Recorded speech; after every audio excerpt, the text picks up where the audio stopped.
संबंधित सुझाव भी रखे गए। प्रतीक जी, यहाँ पर समस्या ईवीएम नहीं है, यहाँ पे समस्या एसआईआर नहीं है, समस्या यह है कि हम जीते कैसे। इनकी समस्या एकमात्र यही है। ये बेचैन है कि किस प्रकार से हम सत्ता में आए। वो सर फोड़ ले, उन्हें अगर कोई कह दे कि पत्थर का चूरन बना के खा लेंगे ये तो जीत जाएंगे, तो वो भी काम कर लेंगे। ये इस स्थिति में आज पहुंच गए जी। समाजवादी पार्टी, हाँ बोलो भैया जी। भैया जी, जब इतनी सुधार की बातें हो रही है तो मैं भी उत्तर प्रदेश से आता हूँ। उत्तर प्रदेश में ग्राम प्रधान का चुनाव होने वाला है, तो जब एमपी एमएलए का चुनाव ईवीएम से हो सकता है तो फिर ग्राम प्रधान का चुनाव जो है ईवीएम से क्यों नहीं हो सकता? क्योंकि ग्राम प्रधान वाले चुनाव में भी धांधली गर्दी होती है। तो ग्राम प्रधान का चुनाव कैसे होता है? सर, बैलेट पेपर से होता है। अरे तो पूरी दुनिया जो है बैलेट पेपर के लिए कह रही है, समाजवादी वाले बैलेट पेपर से कह रहे हैं। तो आप इनसे पूछिए किसी से आए, बैलगाड़ी से आए कि रेलगाड़ी से आए कि हवाई जहाज से? ये तो बैलगाड़ी से नहीं आए हैं, तो फिर क्यों साइकिल से। फिर क्यों बैलेट की बात कर रहे हैं? दुनिया चांद पास ये कह रहे हैं बैलेट से नहीं होना चाहिए, ये होना चाहिए ईवीएम से।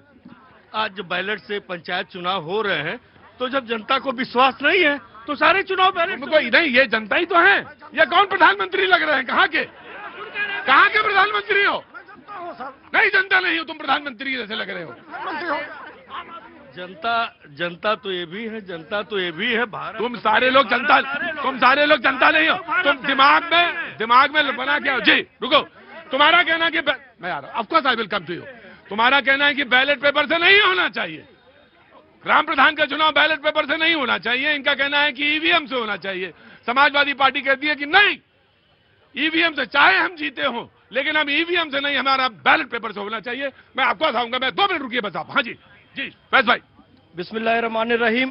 भारत माता की वंदे मातरम, वंदे मातरम।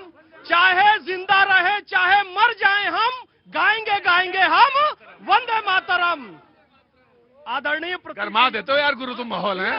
ठंडा वाला तुम हमसे ज्यादा बड़े बब्बई वाले फिल्मी वाले हो, मैं छोटा ही वाला हूँ अभी। मेरे आदरणीय प्रतीक भैया, आपका लुक, आपकी आवाज, आपका ड्रेसिंग सेंस देखकर मैं कह सकता हूं हमको मिटा सके वो जमाने में दम नहीं, और बाखुदा प्रतीक भैया अमिताभ बच्चन से कम नहीं। अरे ये ना कहो बड़ी। फिल्म इंडस्ट्री में जाइए और आज मैं अपने कांग्रेसी भाई को प्रणाम करना चाहूंगा। मुझे अपने स्कूल कॉलेज समय का क्रिकेट का मैच याद दिला दिया, जब अंपायर अपोजिट टीम को एलबीडब्ल्यू दे देता था तो हम कहते थे डिसीजन, व्हाट अ जजमेंट। और जब अपनी टीम को एलबीडब्ल्यू दे देता था, हमारी टीम को, तो कहते थे इंपायर गड्ढा है, इंपायर गड्ढा है, यानी पक्षपाती है। कहने का मतलब यह है कि जब तक चुनाव जीतते रहे तो ईवीएम ठीक थी, और चुनाव हारने लगे तो ईवीएम गड़बड़ हो गई। तो अपने गिरेबान में झांक कर देखने की जरूरत है। और मैं एक बात बताना चाहता हूं और फिर से बताना चाहता हूं और बड़ी गंभीरता से कहना चाहता हूं, चुनाव जीतना है तो अपने देश की जनता के बीच आधार बनाइएगा। जब रोहिंग्या पर चर्चा होती है तो आप सदन छोड़कर चले जाते हैं, और अफसोस एक न्यायाधीश मंदिर में दीपक जलाने की बात करता है तो उसके खिलाफ इंपीचमेंट लाने के लिए अखिलेश यादव, राहुल गांधी, प्रियंका गांधी खड़े हो जाते हैं। मैं कहना चाहूंगा कि जब नाश मनुष्य पर छाता है पहले विवेक मर जाता है। आपको अपने सलाहकार बदलने की जरूरत। Are you out of mind? Sorry Akhilesh भाई, मेरे राहुल भैया, मेरी प्रियंका दीदी, कहां दिमाग है? अपने सलाहकार बदलो, अपने भाषण लिखने वाले बदलो, और देश की जनता का, भारत भारतीयता का सम्मान करो। ठीक है, taken your point, taken your. तुम रुक जाओ आज। नहीं, अरे रुक जाओ आज। अरे मैं बोलूंगा ऐसा थोड़ी ना पेट खराब हो जाएगा तुम्हारा। बोलूंगा जरूर। जनता बहुत देर से इंतजार करे। कहाँ जाना हुआ सर आपका? सर लखनऊ से। क्या नाम है आपका? देवर्षि पांडे। देवऋषि पांडे जी, क्या काम करते sir? Sir I work in MNC. बहुत बहुत बढ़िया। बोलिए सर, आप खुले। सर राहुल गांधी जी की वो हालत है, जो स्कूल में एग्जाम से पहले बच्चे से पूछा जाता है, हाँ बेटा सब तैयार है, तो बच्चा बोलता है हाँ पापा कल एटम बम फोड़ दूंगा, और जब पेपर लिखने रहता है तो क्वेश्चन ही छाप के आ जाता है पेपर में। वही वाली हालत है सर, कुछ नहीं पता क्या करना है, बोलना है और वॉक ऑफ कर जाना है पार्लियामेंट से। सर वो तो कह रहे थे, उन्होंने पूछा गया तो उन्होंने कहा कि कैसा रहा, तो उन्होंने कहा कि मैंने तो धज्जियां उड़ा दी। भाई साहब नौकरी करते हो? महंगाई क्या दाल आटे का भाव है पता है? स्किल्ड हूँ, बहुत अच्छा कमा रहा हूँ, शायद राहुल गांधी से अच्छा ही कमा रहा हूँ।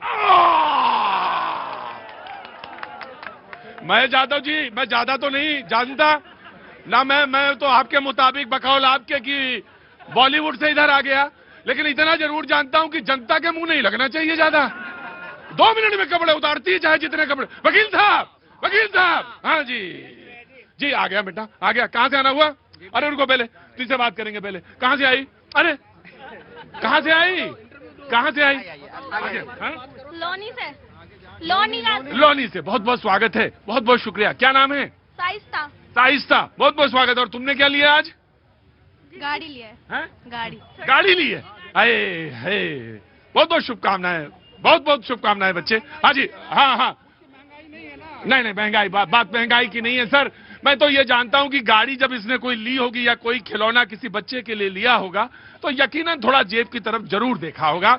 मैं भी बाप हूं सर, मैं भी बाप हूं और मुझे पता है, नौकरी पेशा हूं, मुझे पता है सारी चीजें। ऐसा नहीं है, ऐसा चीज नहीं है कि बहुत कुछ करने की जरूरत नहीं। इस देश में बहुत कुछ करने की जरूरत है। इस देश में जी, सहयोग सारे लोग मिलकर तभी होगा। जी, मैं बोल रहा हूं कि मैं अभी एआई पे काम करता हूं एमएनसी में, गुड़गांव में। जी, सभी एसआईआर के लिए बात कर रहे हैं। जी सर। सो अभी जो एआई इतना एडवांस हो गया है कि अगर एक भी गलती पाया जाता है हमारे, जी सर, तो हमारे पास डेटाबेस में सबका आधार और कहां से कौन वोट कर रहा है वो पता है। बिल्कुल। तो राहुल गांधी जी ऐसा क्यों नहीं करते कि आधार का डाटा वो लेकर पता कर ले किसका नाम गलत जोड़ा हुआ है। जैसे मेरा नाम अगर दिल्ली में वोट कर दूं, मेरा नाम बिहार में है, तो मैं 1 मिनट में पकड़ा जाऊंगा। मतलब एक क्वेरी चलाएंगे, एआई के जमाने एक क्वेरी चलाएंगे, आपको पता चलेगा आप कहाँ के रहने वाले, आपका क्या सोच है। तो उस पर टेक्नोलॉजी के टर्म में क्यों नहीं बात करते कि लेके आते हैं, फोटो लेके आते हैं कि इसका इस मॉडल का 18 फोटो आया, इसका इतना आया। अरे वोट में बात कीजिए कितना vote. Taking your point. Sir क्या नाम है आपका? आलोक रंजन नाम है। आलोक रंजन जी। जी जनाब, कहाँ से हैं आप? हम बिहार मुजफ्फरपुर से। बिहार मुजफ्फरपुर से। जी बहुत बहुत स्वागत है। आपका नाम है? प्रिंस कुमार। प्रिंस कुमार। आ रहा हूँ। ऑटो वाले इतना मुंह उतार के ना खड़े रहो कि जैसा लग गया कि कहीं को कुछ वो हो गया, गमी हो गई। अरे आज नहीं बोलोगे तो पेट नहीं खराब होगा। जी बोलिए। मेरा ये कहना है कि माननीय वायनाड सांसद प्रियंका गांधी जी कह रही थी कि मैं हारती रहूंगी लेकिन लड़ती रहूंगी, लेकिन मेरा ये कहना है कि आपके 30% लोग सपोर्टर हैं अभी भी देश में, उनके लिए आप क्या करेंगे? अभी हारने के बाद वो लोग कहाँ जाएंगे? अभी उनको अगर कोई इलाज का जरूरत हो एम्स में, उनका पर्ची कैसे बनेगा? एम्स में इलाज कैसे? इस पर आप बात क्यों नहीं कर रहे हैं? कि देखिए मैं इसमें मैं माफी चाहूंगा। देखिए वो एक, हाँ बिल्कुल, देखिए वो साहब वो काम सिस्टम का है, वो काम से ऑफकोर्स सांसद की रिस्पॉन्सिबिलिटी कुछ होती है, लेकिन वो काम सिस्टम का भी है। वो सिस्टम को इस तरह से वर्क करना चाहिए कि किसी को किसी की जरूरत ना पड़े, सिफारिश की जरूरत ना पड़े। तो वो काम तो सिस्टम में है और ये सिस्टम में होना चाहिए। जी साहब। मैं ये कहना चाह रहा था, जैसा भाई साहब कह रहे थे कि इस पे प्रियंका गांधी को सोचना चाहिए एम्स में इलाज कैसे होगा, तो इस पे तो मोदी जी को सोचना चाहिए। 10 घंटा वंदे मातरम पे चर्चा की जगह 2 घंटा एजुकेशन और हेल्थ पे भी कर लें, वो ये ज्यादा इंपॉर्टेंट है। ठीक है, सुझाव है जी। मैं यही कह रहा हूं कि सुझाव है और वंदनीय है। कोई भी बात हो वंदनीय है और इसको स्वीकार करना चाहिए जी। लेकिन मातरम वही चीज है, वंदे मातरम। सर मेरी बात सुनिए, आपको कोई फर्क पड़ता हो या ना पड़ता हो, मुझे कोई नहीं पड़ता है ना, तो बस मैं इस पर बहस नहीं करूंगा क्योंकि ऑलरेडी वहां हो चुकी है जी।